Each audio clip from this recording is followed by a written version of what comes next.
परेवा यानी दिवाली का अगला दिन। इस दिन हमारे को घर में ही रहने की सलाह क्यों दी जाती है? इसका धार्मिक रीजन भी है, वैज्ञानिक रीजन भी है और परंपरागत रीजन भी है।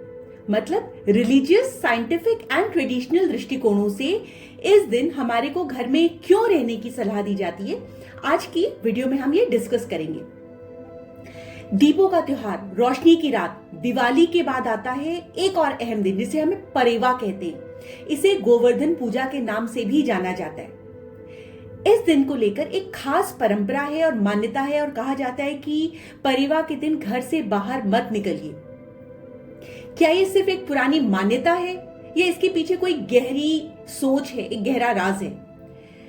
दिवाली की रात को जब पटाखे फूटते हैं तो उसका असर परेवा के दिन सबसे ज्यादा होता है। हवा में जहरीले कीटाणु, धुआं और जहरीली गैसें चारों ओर भर जाती है। यहां तक कि सांस लेना भी मुश्किल हो जाता है। बहुत सारे लोगों को तो एस्थमेटिक अटैक्स भी आते हैं। आंखें जल रही होती हैं। आप बाहर जाकर के सांस नहीं ले सकते हो। जो लोग सुबह जॉगिंग के लिए निकलते हैं वो जॉगिंग करना तक भी बंद कर देते हैं। खास तौर पर बच्चों, बुजुर्गों और अस्थमा के जो मरीज होते हैं उनको बहुत ज्यादा प्रॉब्लम्स फेस करनी पड़ती है।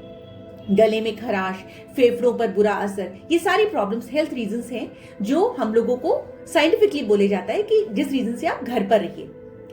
मान्यता है कि दिवाली की रात को जब चारों ओर दीप जलाए जाते हैं तो पॉजिटिव एनर्जी का हम लोग संचार कर रहे होते हैं, क्योंकि उस दिन अमावस्या होती है, उस दिन चांद नहीं होता है, तो नेगेटिव एनर्जीज बहुत ज्यादा एक्टिवेटेड होती हैं और नेगेटिव एनर्जीज के साथ डील करने के लिए, ताकि वो हम पर चढ़ ना जाए, हम पर बुरा असर ना डाल पाए, तो हम लोग दिया जलाते हैं, हम लोग चारों तरफ रोशनी करते हैं।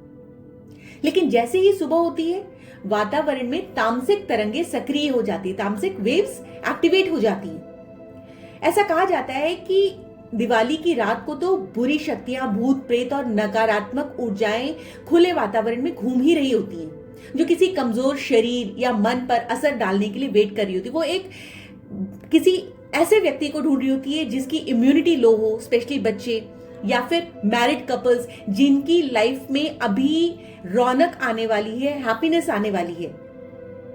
विशेषकर वो लोग जो शादीशुदा हैं या जिनकी जिंदगी अभी शुरू होने वाली है, या जो लोग एंगेज हो चुके हैं और अब उन लोगों की शादी होने वाली है। तो ये नेगेटिव एनर्जी जो होती है वो हर चीज में व्यवधान लाने की कोशिश करती है। जिनकी शादी तय हो गई है तो दो लोग, लड़का और लड़की, इन दोनों के बीच में नेगेटिविटी या फिर मिसअंडरस्टैंडिंग क्रिएट करना ही इस नेगेटिव एनर्जी का काम है। एक्चुअली जिन आत्माओं को, जिन एंटिटीज को अमावस्या की रात को कोई बॉडी नहीं मिल पाई जहां पे वो लोग ड्वेल कर पाए, वो लोग परेवा के दिन भी किसी बॉडी के वेट में होती है, ताकि लोग बाहर निकले, नेगेटिविटी से गुजरे, गंदगी, कचरा और ऐसे नेगेटिव एनवायरनमेंट से गुजरे जहां पे चारों ओर आप सांस भी नहीं ले सकते हो, और वो लोग वेट करती है और उनके ऊपर अटैक करती है। क्योंकि अमावस्या की रात को बहुत तांत्रिक एक्टिविटीज हुई होती हैं, तो जब आप परेवा के दिन बाहर निकलते हो तो आपका जाने अनजाने में आप किसी चीज के ऊपर पैर रख देते हो, आप या लांग कर चले जाते हो और उसका असर आपके ऊपर आ जाता है। इस दिन छोटे बच्चों को नजर लगने का बहुत खतरा होता है, क्योंकि उनका शरीर और उनका मन बहुत सेंसिटिव होता है। ऐसे में किसी की बुरी नजर या नेगेटिव एनर्जी उन्हें बहुत जल्दी लग जाती है। इसलिए परेवा के दिन बच्चों को ज्यादा से ज्यादा घर पर ही रखना चाहिए और उनकी सुरक्षा के पूरे उपाय भी करने चाहिए।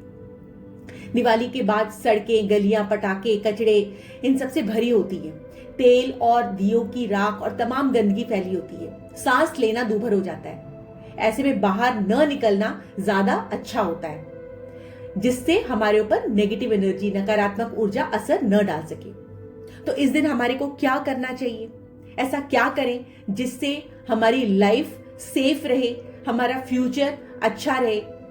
हमने जिस चीज का वेट किया, जिसके लिए मंत्र चैंटिंग की रात भर, दिवाली की रात और धनतेरस की रात, उसका असर हमारे ऊपर कैसे पॉजिटिव आएगा?